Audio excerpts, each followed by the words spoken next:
Ndabasuhuje abakurikirana ibiganiro tubagezaho umunsi ku wundi hano kuri Mugisha TV, baba dukurikirana bari mu gihugu cy'u Rwanda ndetse n'abari hanze y'igihugu, by'umwihariko aba diaspora, mbahaye ikaze, amahoro y'Imana n'abane namwe.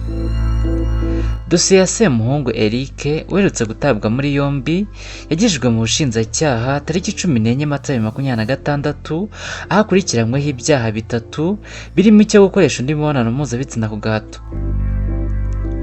Umuvugizi w'urwego rw'igihugu rw'ubugenzacyaha RIB, Dr Murangira Thierry, yabwiye ko kugeza ubu Semuhungu Eric yarezwe nabi igitsina gabo barenze umwe. Ati barenze umwe, iperereza riracyakomeje, urutonde rushobora kwiyongera, kugeza ubu abareze nabi ibitsina gabo. Semuhungu watawe muri yombi tariki 9 Mata 2026 akurikiranyweho ibyaha bitatu birimo icyo gukoresha undi mibonano mpuzabitsina ku gahato, gushyira ahagaragara amashusho yerekana imikoreshereze y'ibitsina hakoreshejwe mudasobwa cyangwa urusobe rwa mudasobwa, ndetse n'icyo gusebanya.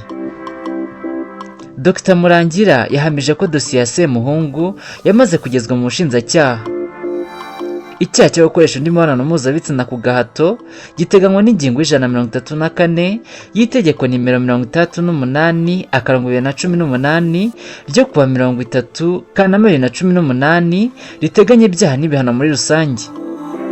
Uwahamijwe n'urukiko n'iki cyaha ahanishwa igifungo kitari munsi y'imyaka 10 ariko kitarenze imyaka 15, n'ihazabu itari munsi ya miliyoni 1 ariko itarenze miliyoni 2.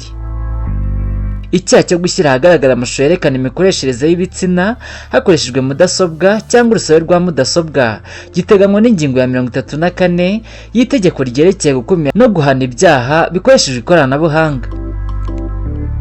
Uhamijwe n'urukiko n'iki cyaha ahanishwa igifungo kitari munsi y'imyaka 3 ariko kitarenze hejuru y'imyaka 5, n'ihazabu itari munsi ya miliyoni 1 ariko itarenze miliyoni 3.